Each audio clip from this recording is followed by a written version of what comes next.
Para de ficar rondando a mesa que parece empregada pedindo gorjeta. Você já comeu. Vai pro seu quarto. Minha filha Renata disse isso na frente de 4 visitas, das crianças, do marido que não abriu a boca. Disse com aquela voz de quem manda, sabe que manda e quer que todo mundo veja que manda. 32 anos de dedicação. Criei essa mulher sozinha nos 3 primeiros anos, enquanto Roberto fazia hora extra na metalúrgica. Dei aula de manhã e de tarde para pagar o cursinho dela. Fiquei acordada quando ela teve pneumonia aos 7 anos, quando quebrou o pulso aos 14, quando o primeiro namorado foi embora e ela chorou 3 semanas seguidas. 32 anos. E ali, na minha própria mesa, na minha própria sala, ela me mandou para o quarto como se eu fosse cachorro velho que estava atrapalhando. Mas ela não sabia de uma coisa. E tudo ia mudar. Meu nome é Célia Drummond. Tenho 71 anos. E essa casa, esse sobrado, essa escritura, esse chão onde ela pisou a vida toda, nunca foi dela. Fiquei parada por um segundo. Só um segundo, porque meu corpo ainda processava o que os ouvidos tinham ouvido. As visitas ficaram quietas com aquele silêncio desconfortável de quem viu coisa demais e não sabe onde olhar. A cunhada de Renata, Patrícia, abaixou a cabeça para o prato. A vizinha Dona Sônia olhou para mim com uma expressão que eu conhecia.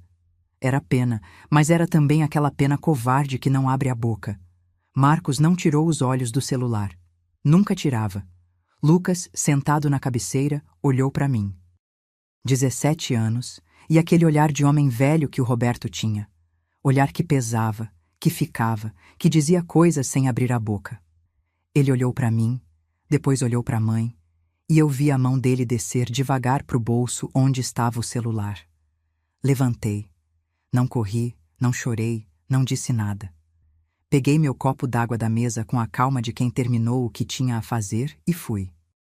Ouvi Renata retomar a conversa lá atrás, como se nada tivesse acontecido. Então, como eu estava falando, o condomínio lá em Moema, e subi a escada com a mão no corrimão, que Roberto instalou em 2006, porque eu reclamei que a escada era íngreme. No quarto, sentei na beira da cama. A foto do Roberto estava na mesinha.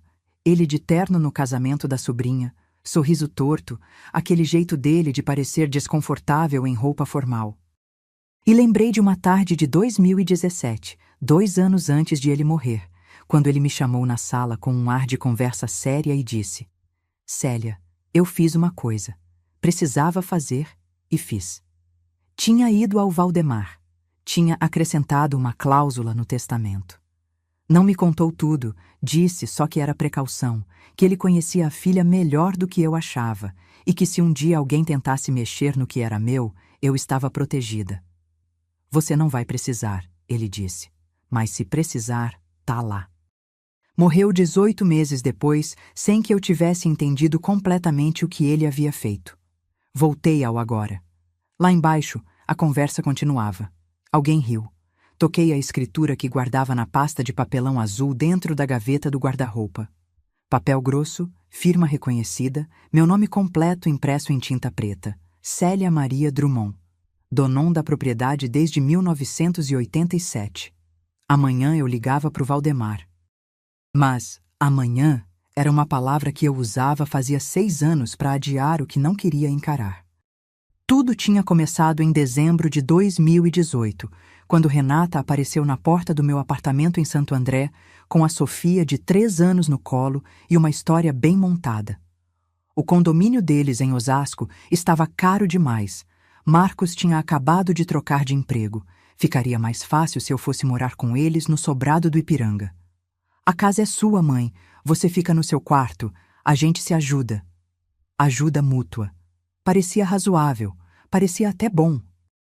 Eu tinha 65 anos. Morava sozinha. Sentia falta dos netos. Aceitei. A primeira semana, tudo bem. A segunda semana, Renata começou a trabalhar mais cedo e me pediu para levar Sofia na creche. Eu fui, claro. Na terceira semana, ela me deixou uma lista na geladeira. Compras, almoço, lavar o banheiro do casal, porque a faxineira só vinha às sextas. Na quarta semana, a faxineira foi embora e não teve substituta. e eu continuei limpando. Não houve uma conversa. Não houve uma decisão tomada em voz alta. Foi acontecendo. E eu fui deixando acontecer porque era minha filha, porque eram meus netos, porque Roberto não estava mais aqui para dividir o peso comigo, e eu precisava me sentir útil em algum lugar. Mãe, você fez o almoço? Renata perguntou na segunda-feira depois do domingo da mesa, descendo a escada com a bolsa no ombro, já atrasada. Fiz. Arroz, feijão e frango. Tem salada também. Frango de novo? Ela abriu a geladeira, olhou, fechou. Marcos não gosta de frango no começo de semana, mãe. Eu já falei isso. Você falou uma vez, em março. Pois é, falei. Ela pegou as chaves na bancada. Guarda o frango pro jantar das crianças. Marcos vai precisar de outra coisa. Saiu sem olhar para mim. A porta bateu. Fiquei olhando pro prato de frango coberto com papel filme na bancada.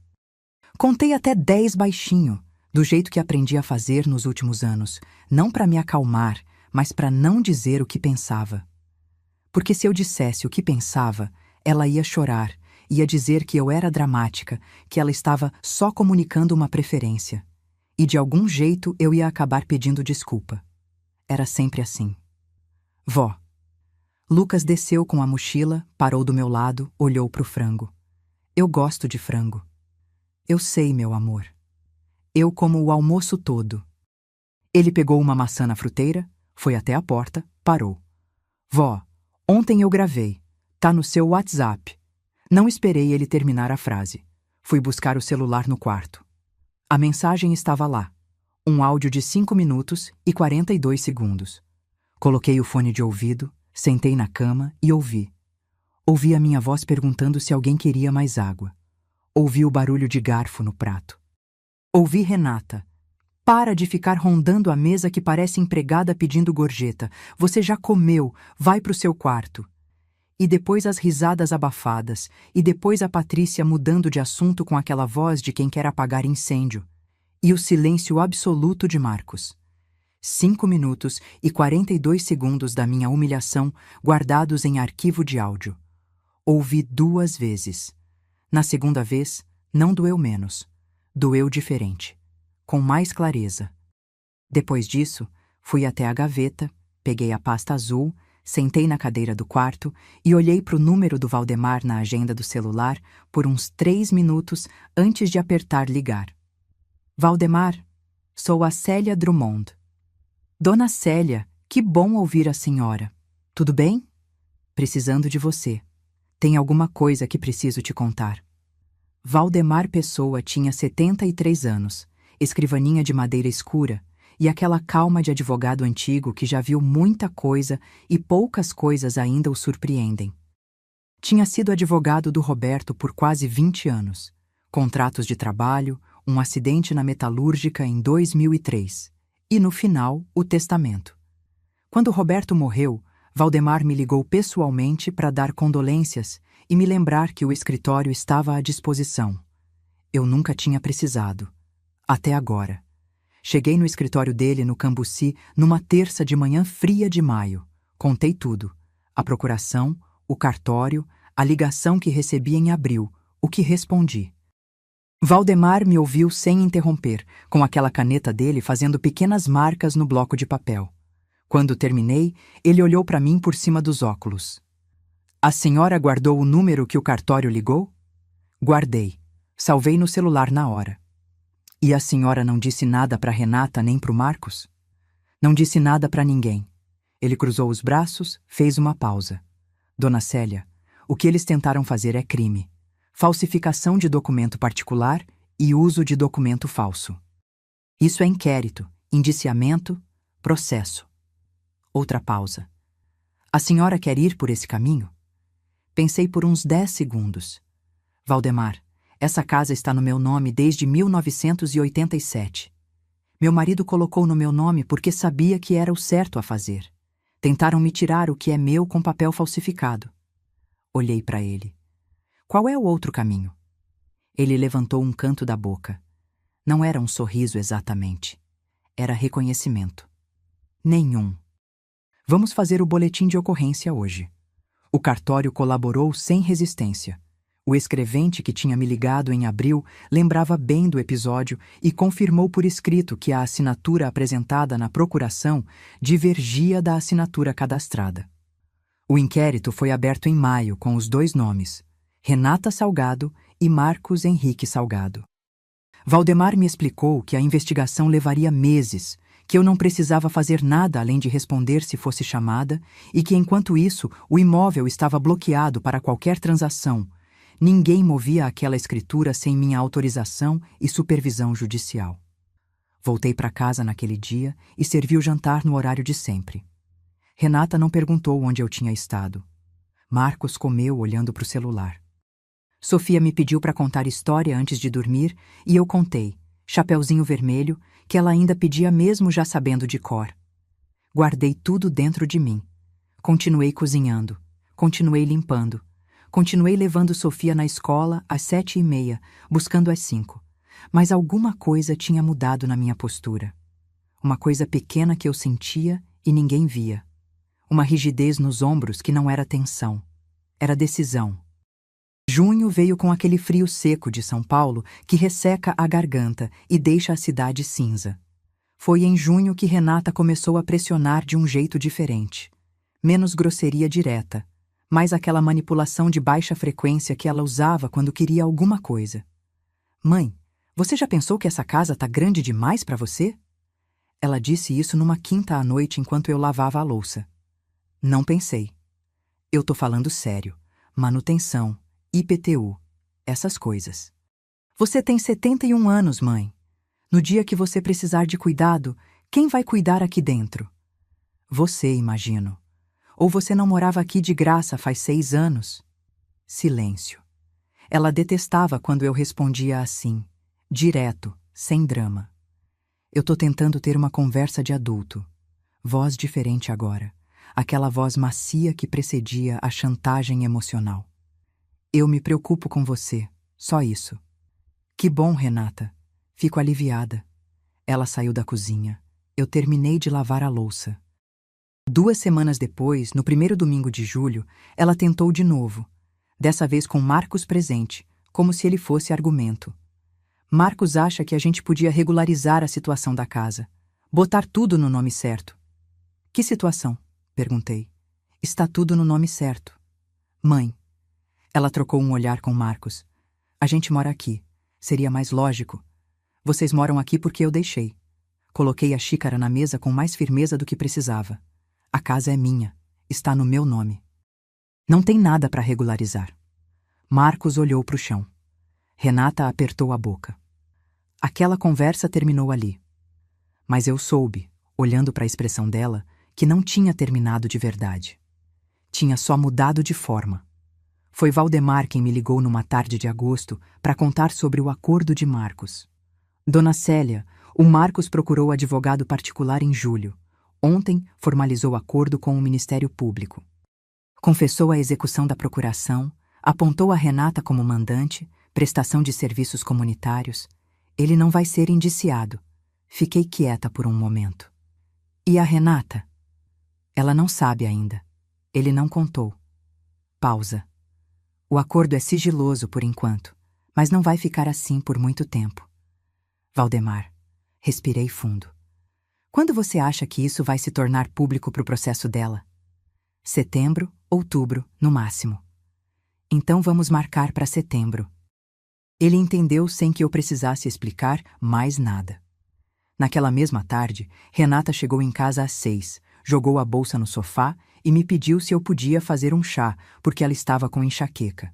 Fiz o chá. Coloquei a xícara na mesa de centro do lado dela, sem dizer nada. Ela tomou sem agradecer. Eu voltei para a cozinha e comecei a pensar em Donizete Carvalho. Tinha sido Valdemar quem me sugeriu o comprador.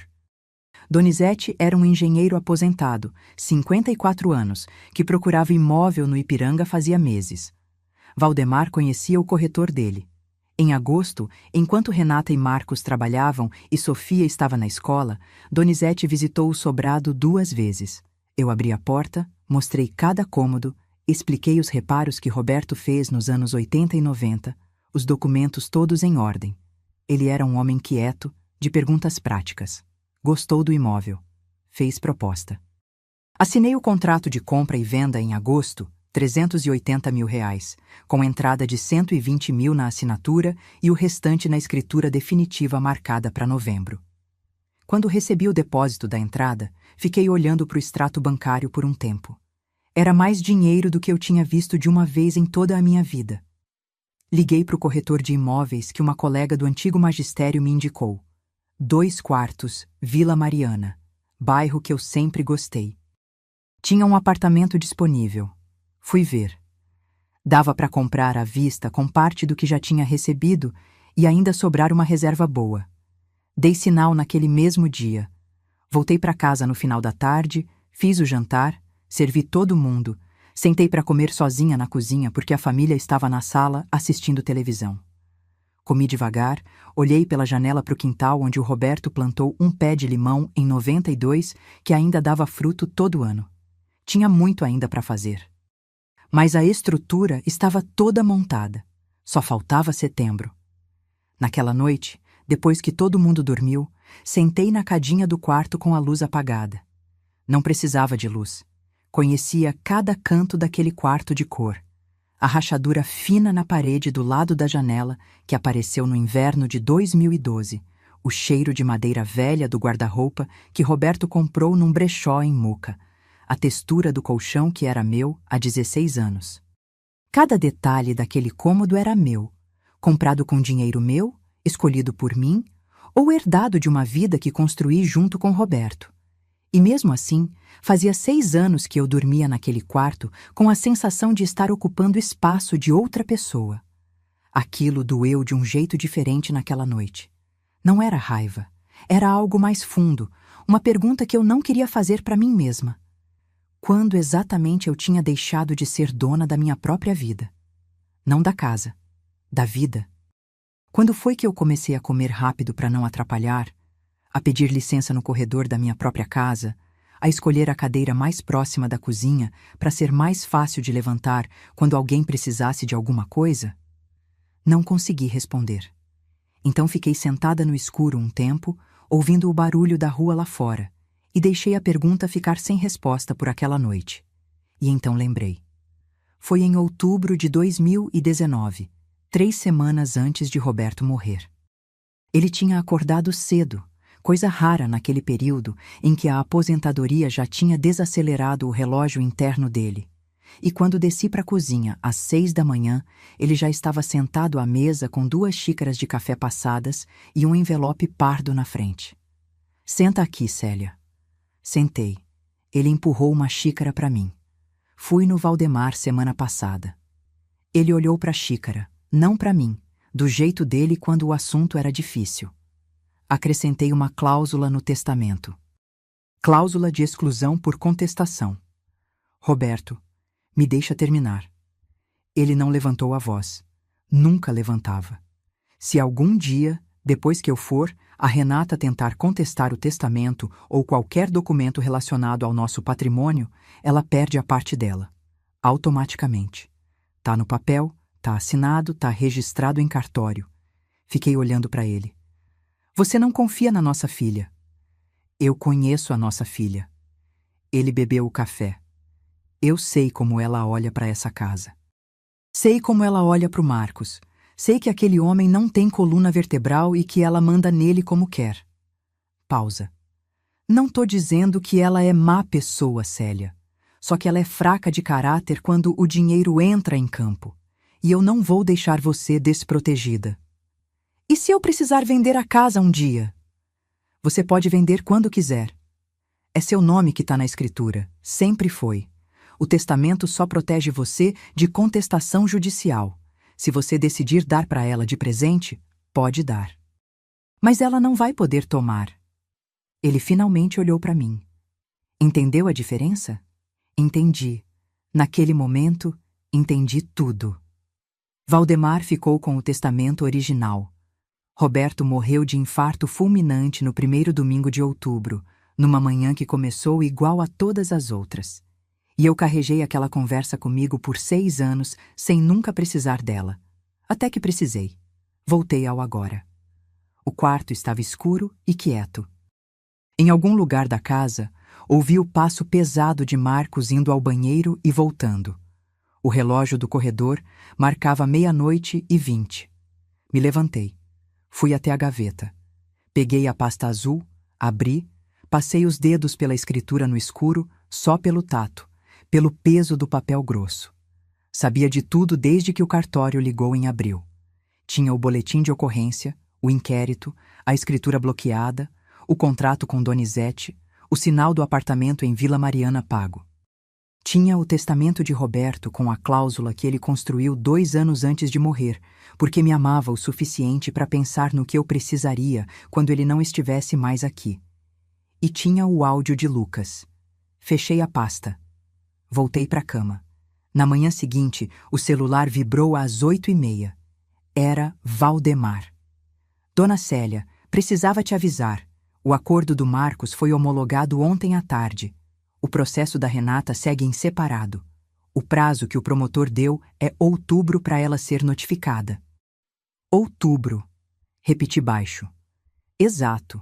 Se a senhora quiser fazer a reunião antes que ela receba a notificação oficial, temos até o final de setembro. Então temos. Me levantei da cama, fui até a janela. O quintal lá embaixo com o pé de limão, a manhã cinza de agosto. Valdemar, você pode vir no primeiro sábado de setembro? De manhã, umas 10:30? Posso. Então tá marcado. Me manda uma confirmação por escrito. Pode ser por mensagem. Desliguei. Fui até a escrivaninha, peguei o bloco de papel que usava para a lista de compras e escrevi uma lista diferente. Os 4 documentos que precisavam estar sobre a mesa naquele sábado, a ordem em que eu ia colocar cada um, o momento exato em que ia abrir o áudio do Lucas. Depois fui fazer o café da manhã como sempre. Renata desceu às 9, Marcos às 9:15, Sofia já tinha saído para a casa da colega. Lucas desceu por último, 20 minutos depois, e quando passou pela cozinha, olhou para o bloco de papel que eu tinha deixado virado para baixo na bancada. Vó, você tá bem? Estou muito bem, Lucas. Ele ficou me olhando um segundo com aquele olhar do Roberto. Setembro, né? Olhei para ele. Não perguntei como ele sabia. Lucas sempre soube das coisas sem que ninguém contasse. Setembro, confirmei. Ele assentiu, pegou o pão e foi sentar para tomar café. Se você chegou até aqui, é porque essa história tocou fundo, porque você conhece o peso de ser invisível no lugar onde deveria ser mais vista. Deixa um like para que mais mulheres saibam que não estão sozinhas. Se inscreve para nunca esquecer do seu valor. E clica em hypar. Cada clique fortalece essa comunidade. Me conta, você já foi tratada como empregada em lugar nenhum que deveria ser seu? Escreve aí, porque o que vem agora, ninguém espera. Na última semana de agosto, enquanto Renata trabalhava e as crianças estavam na escola, passei 3 manhãs reorganizando a pasta azul. Tirei cada documento, reli cada página. A escritura de 1987, com a firma reconhecida em cartório e o carimbo de registro de imóveis, meu nome impresso com clareza em todas as vias. O contrato de compra e venda com Donizete, assinado, com o valor de entrada já depositado confirmado pelo extrato que Valdemar tinha me mandado. O inquérito criminal, 3 páginas de frente e verso com os nomes de Renata Salgado e Marcos Henrique Salgado, a descrição da tentativa de falsificação, o depoimento do escrevente do cartório e o registro do acordo homologado de Marcos, que Valdemar havia conseguido juntar ao processo como documento anexo, e o testamento de Roberto, o original com a cláusula de exclusão por contestação, validado em 2017, firma do Valdemar como advogado responsável no rodapé de cada página. 4 documentos. Ordenei pela sequência que tinha planejado. Escritura primeiro, contrato segundo, inquérito terceiro, testamento por último. O testamento era o golpe final, o que tornava qualquer tentativa de contestação judicial não apenas inútil, como contraproducente. Coloquei os 4 numa pasta nova, preta, com divisórias. Guardei a pasta preta dentro da pasta azul, que guardei de volta na gaveta. Depois disso, liguei para Valdemar para confirmar os detalhes do sábado. Valdemar, Você chega às 10h30. A reunião começa às 9h. Eu preciso de 1h30 sozinha com eles antes de você entrar. Entendido. Trago a notificação de desocupação já redigida? Traz. 60 dias, como combinamos. Dona Célia. Ele fez uma pausa breve. A senhora tem certeza que quer fazer isso sem advogado presente desde o início? Se a situação ficar fora de controle? Valdemar. Eu fui professora de literatura por 30 anos. Já controlei sala de 30 adolescentes às 3 da tarde de sexta-feira. Uma pausa. Eu consigo. Ouvi ele respirar com algo que parecia alívio, misturado com respeito. Eu apareço às 10h30. Na quinta-feira antes do sábado, fui de metrô até Vila Mariana. O apartamento que tinha comprado estava vazio, cheirando a tinta nova, com as janelas abertas para o fim de tarde. 2 quartos, sala, cozinha americana, banheiro com box. 12º andar. Vista para um trecho de parque que no inverno ficava com as árvores peladas, mas que no verão, eu imaginava, devia ser verde e cheio. Circulei por cada cômodo devagar. Abri o armário embutido do quarto principal. Olhei pela janela para o parque. Tinha uma rachadura fina no teto da sala, pequena, cosmética, do tipo que não significa nada estrutural, mas que a maioria das pessoas nem notaria. Notei. Fiz uma nota mental de pedir para pintar antes de me mudar.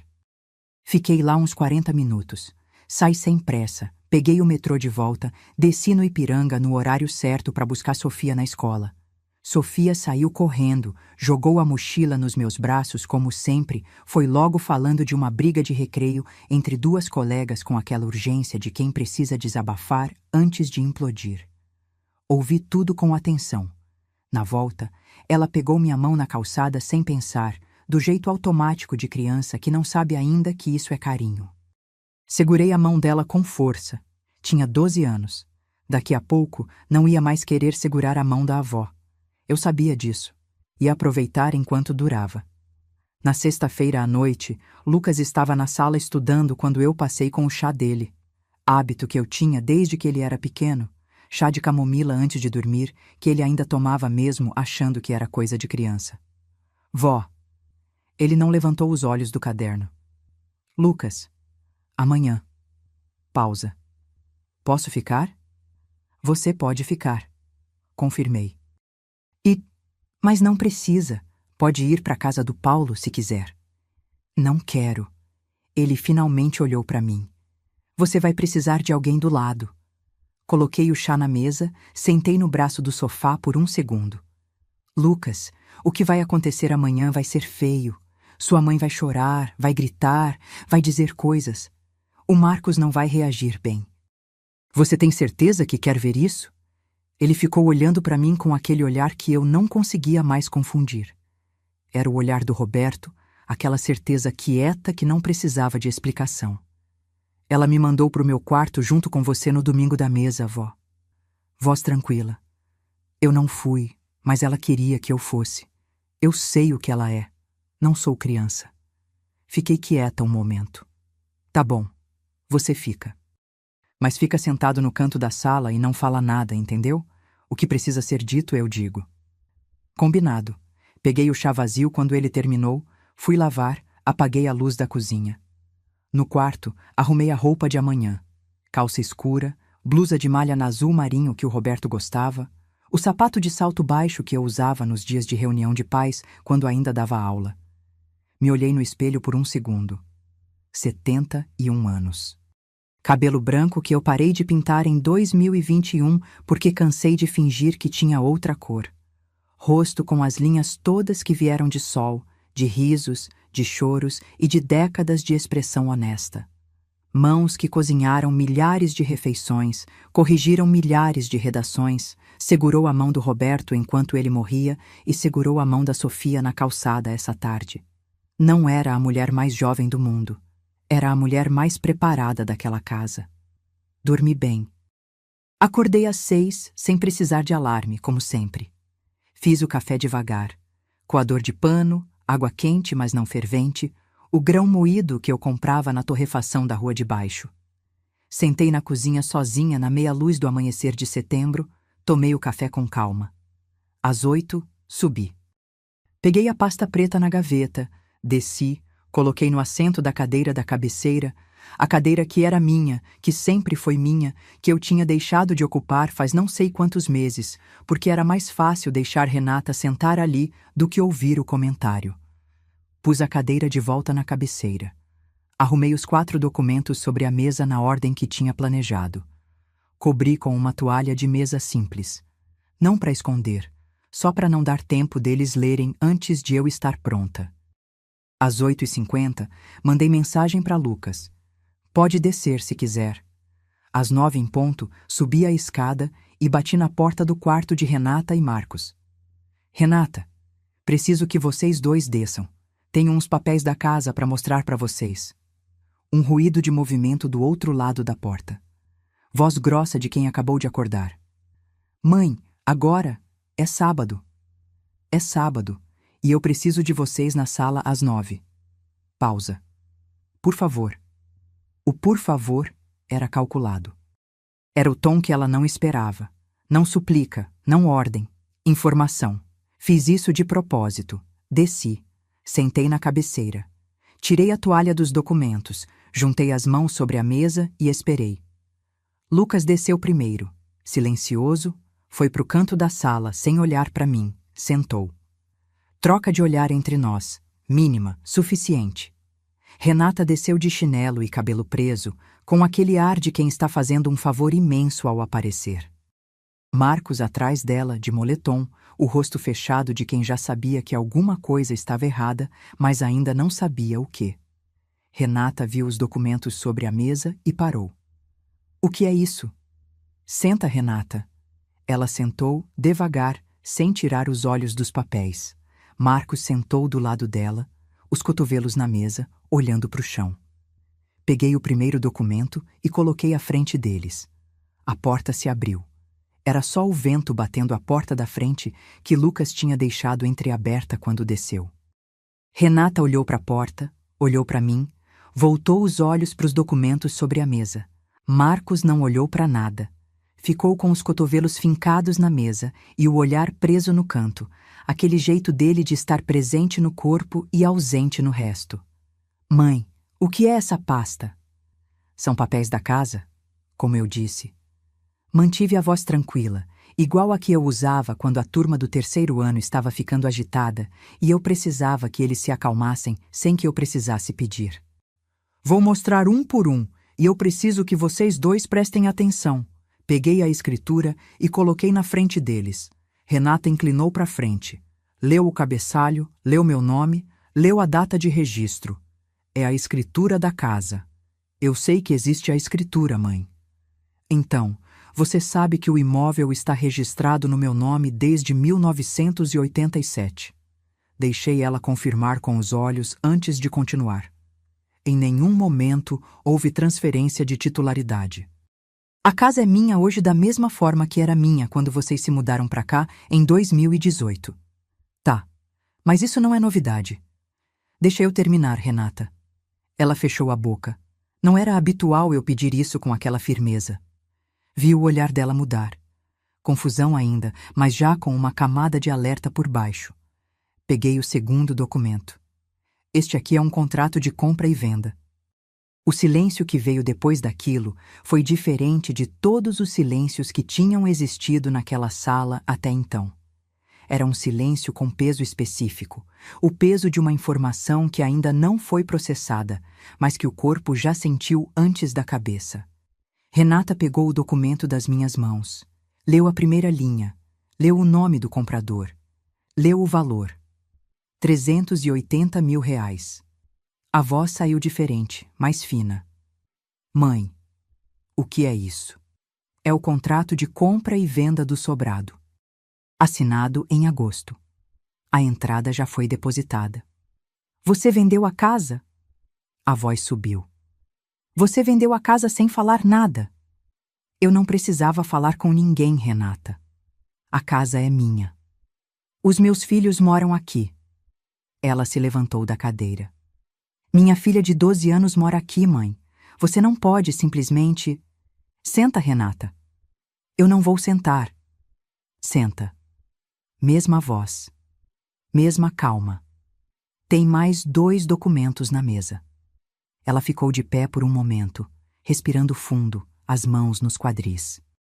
Marcos continuava no lugar, imóvel, olhar no chão. Lucas, no canto da sala, não tinha se mexido desde que sentou. Renata sentou. Peguei o terceiro documento e coloquei no centro da mesa. Eram 3 páginas grampeadas. O logotipo da delegacia no cabeçalho.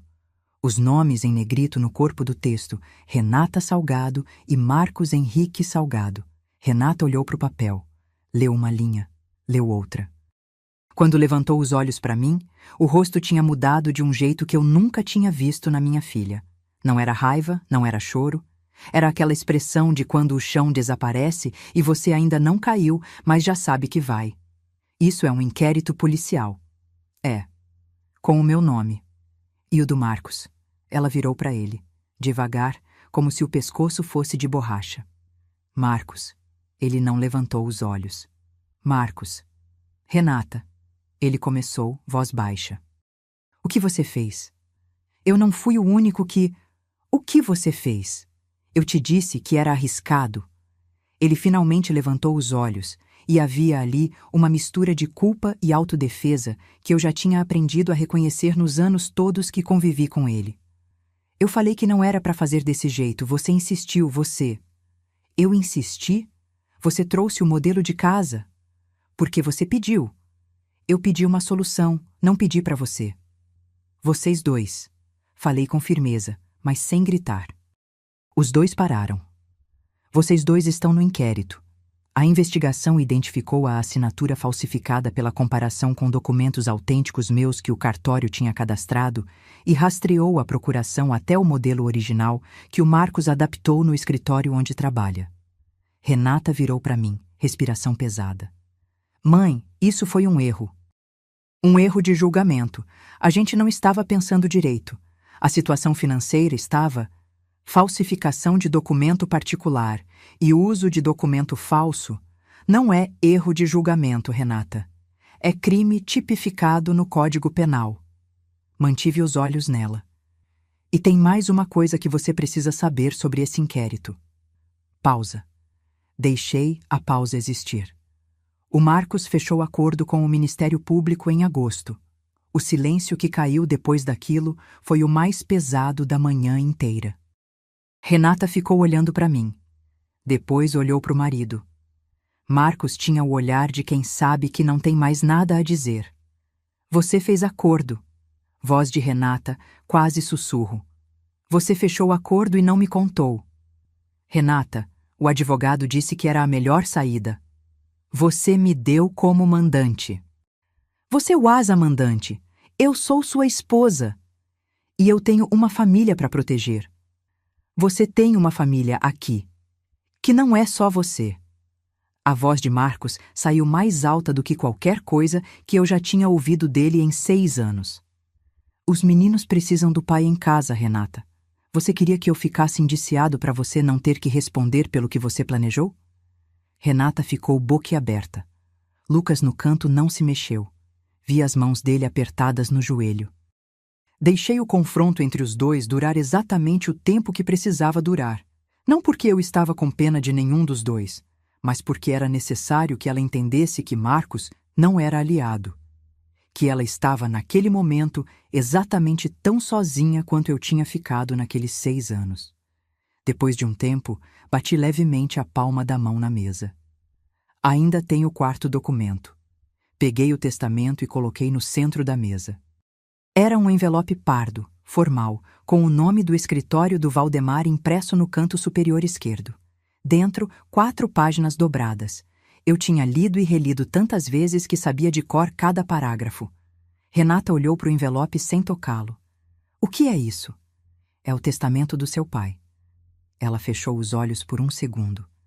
Pai não tinha testamento. Tinha. Feito em 2017. 2 anos antes de ele morrer, com o advogado Valdemar Pessoa, que cuidava dos assuntos jurídicos da família desde os anos 80. Deixei ela abrir o envelope. Pode ler. Ela leu. Demorou. Eu observei o rosto dela enquanto as palavras entravam. Vi quando chegou na cláusula, vi quando releu a cláusula, vi quando chegou no final e entendeu o que estava lendo de verdade. Cláusula de exclusão por contestação. Ela leu em voz alta, quase sem querer.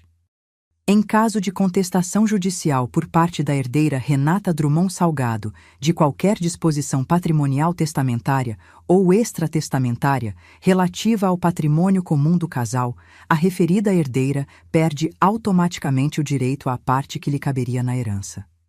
Ela abaixou o papel. Pai fez isso. Não era pergunta, era constatação. Seu pai te conhecia. Falei com cuidado, mas sem suavizar o que precisava ser dito. Ele não fez isso porque te odiava. Fez porque me amava e queria que eu estivesse protegida. E porque conhecia suas fraquezas melhor do que você imagina. Fraquezas. Ela repetiu a palavra como se fosse amarga. Ganância é uma fraqueza, Renata. Não te torna má pessoa. Te torna uma pessoa que precisava de limite, e o seu pai colocou esse limite mesmo depois de morto. Ela ficou olhando para o testamento. Depois olhou para Marcos. Depois olhou para mim. Então eu não tenho nada. Você tem 60 dias para sair desta casa com sua família. Você tem um processo criminal que o acordo do Marcos não resolve completamente para você. Pausa. E você tem a Sofia, que é uma criança de 12 anos que eu criei praticamente sozinha e que vai precisar de uma mãe presente a partir de agora. O rosto de Renata desabou de um jeito que eu nunca tinha visto. Não era a raiva performática de sempre, não era o choro de manipulação. Era outra coisa, menor, mais real. Como se alguma armadura tivesse partido. Mãe, eu não tenho para onde ir. Você vai achar. Você é inteligente, sempre foi. Mantive a voz firme. E você tem um marido que, por motivos que eu honestamente não entendo completamente, ainda escolheu fazer acordo para continuar em casa em vez de se livrar da situação sozinho. Marcos ergueu os olhos. Havia algo no olhar dele. Não gratidão, mas algo próximo de reconhecimento de que eu tinha dito a verdade. 60 dias é tempo suficiente para encontrar aluguel, Renata. Se precisar de referência de bom pagador, pode usar meu nome. Ela olhou para mim por um longo tempo. Não havia mais argumento, não havia mais performance. Você planejou tudo isso. Planejei desde abril, afirmei. Desde o dia que o cartório me ligou. E você ficou aqui, meses, cozinhando, limpando, esperando o momento certo. Ela fechou os olhos. Foi nesse momento que meu celular, que eu tinha deixado face up na mesa desde o começo, vibrou com uma mensagem. Eu sabia quem era. Eram 10h28. Meu advogado chega em 2 minutos. Ele traz a notificação formal de desocupação. Renata não disse nada. Marcos olhou para o teto. Lucas, no canto da sala, desenrolou os dedos dos joelhos e respirou fundo. Valdemar chegou pontualmente às 10h30, de terno escuro e pasta de couro que eu conhecia há 20 anos, e entrou na sala com aquela presença calma de quem faz isso há décadas. Cumprimentou a mim com um aceno, colocou a pasta na mesa, tirou um documento de 3 páginas. Dona Renata, seu Marcos. Sou Valdemar Pessoa, advogado da Dona Célia. Isso aqui é a notificação extrajudicial de desocupação do imóvel situado no Ipiranga. 60 dias a partir de hoje, conforme a lei do inquilinato adaptada à situação de comodato não formalizado. Renata nem olhou para o papel. Ela pode fazer isso? Perguntou para o Valdemar, com a voz de quem ainda espera uma resposta diferente. A senhora pode questionar judicialmente se quiser, ele respondeu com a calma de sempre. Mas dada a existência do testamento com a cláusula de exclusão por contestação, eu aconselho fortemente contra. O processo seria longo, caro, e a senhora o perderia. Renata olhou para o testamento ainda sobre a mesa, depois olhou para mim, depois virou para o filho no canto da sala. Lucas. Voz diferente agora, menor, quase súplice. Você vai deixar sua avó fazer isso com a gente? Lucas se levantou do canto. Foi até onde eu estava sentada, ficou de pé do meu lado. Não disse nada. Não precisou. Renata olhou para o filho parado ao lado da avó e aquilo, Aquele gesto simples, sem drama, foi o que finalmente quebrou alguma coisa nela que não era armadura nem performance.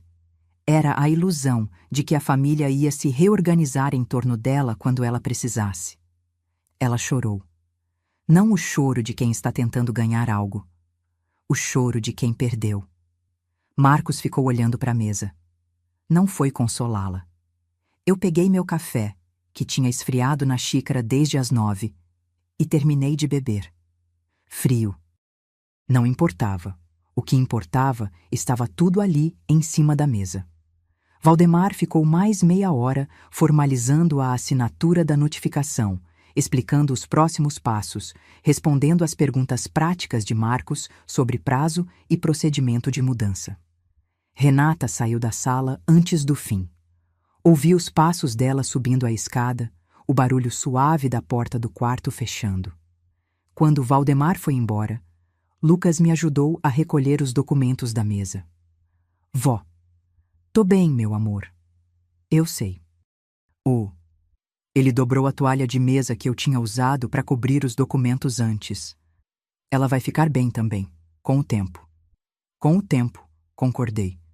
Ele ficou um momento parado com a toalha nas mãos. O quarto lá em Vila Mariana. Você disse que tem 2 quartos. Tem. Quando você se mudar, eu posso ir ver o apartamento? Fui até a gaveta, peguei a chave reserva que o corretor tinha me dado no dia que assinei o contrato. Coloquei na mão dele. Ele ficou olhando para a chave por um tempo. Obrigado, vó. Vai terminar o ensino médio primeiro. Depois a gente conversa sobre o resto. Ele fechou a mão na chave e assentiu. Fui lavar as xícaras. A da minha era a única que tinha ficado cheia. A de Renata, intocada. A de Marcos, vazia desde cedo. Do lado de fora da janela da cozinha, o pé de limão do Roberto balança no vento leve de setembro. Outubro de 2025. Apartamento em Vila Mariana, 12º andar. O parque lá embaixo tinha começado a mudar de cor. Algumas árvores já mostrando aquele verde mais claro de quem vai se transformar na primavera. Outras ainda com os galhos nus do inverno, que insistia em durar um pouco mais. Eu descobri que gostava do parque vazio, tanto quanto do parque cheio. A mudança tinha durado um sábado inteiro. Eu, o Lucas, que apareceu de manhã com o amigo Paulo para carregar caixa, e uma dupla de fretes que Valdemar indicou e que foram cuidadosos com os móveis do Roberto. A foto do Roberto foi a última coisa a entrar, embrulhada numa manta velha para não arranhar a moldura. Quando desembrulhei no apartamento novo e pendurei na parede da sala, fiquei parada olhando para ela por um tempo. Você sabia, né, amor? Falei baixo. Você sempre soube de tudo. O café da manhã eu fazia todo dia às 7, no coador de pano que trouxe da casa do Ipiranga. Não ia deixar aquele coador para trás nem por nada. Café com pão torrado, às vezes fruta. Sentada na mesa pequena da sala, de frente para a janela com o parque. Sem contar os passos até a cadeira. Sem calcular se alguém ia precisar de alguma coisa antes de eu terminar de comer. Só eu, o café e a manhã. Renata tinha saído do sobrado no prazo. 48 dias depois do sábado, 12 antes do limite. Valdemar me avisou por mensagem. Não liguei para ela. Não precisava. A escritura definitiva com Donizete foi assinada em novembro, conforme combinado, e o restante do valor caiu na conta naquele mesmo dia. Fiquei olhando para o extrato por menos tempo do que da primeira vez. Já tinha me acostumado com a ideia de que aquele dinheiro era consequência justa de décadas de decisão certa. A Renata, eu soube por Valdemar, estava respondendo ao processo criminal com advogado particular. Ela tinha recursos próprios que eu não conhecia completamente, e o advogado dela estava tentando um acordo semelhante ao do Marcos. Era possível que conseguisse. Isso era entre ela e o Ministério Público. Eu não torcia nem contra nem a favor. O que eu queria era mais simples do que justiça. Queria acordar todo dia no meu apartamento, fazer meu café e não dever satisfação a ninguém. Lucas apareceu numa tarde de outubro com a chave que eu tinha dado a ele e perguntou se podia ver o quarto de novo. Mostrei. Ele ficou na porta, olhando para a estante vazia. Termino o ensino médio em dezembro. Sei. Ainda não decidi o que faço depois. Você tem tempo. Fui até a cozinha fazer chá. Mas o quarto não vai a lugar nenhum. Ele ficou mais 2 horas. A gente conversou sobre o Roberto, sobre livros. Ele estava lendo um que eu tinha dado de aniversário 3 anos atrás e que ele tinha deixado em cima da pilha até agora, e sobre o que ele queria estudar, que ainda era uma lista de possibilidades sem forma definida. Quando foi embora, eu fiquei na janela vendo ele entrar no metrô lá embaixo. 17 anos. O olhar do Roberto. Uma chave no bolso. Tinha muito pela frente para esse menino.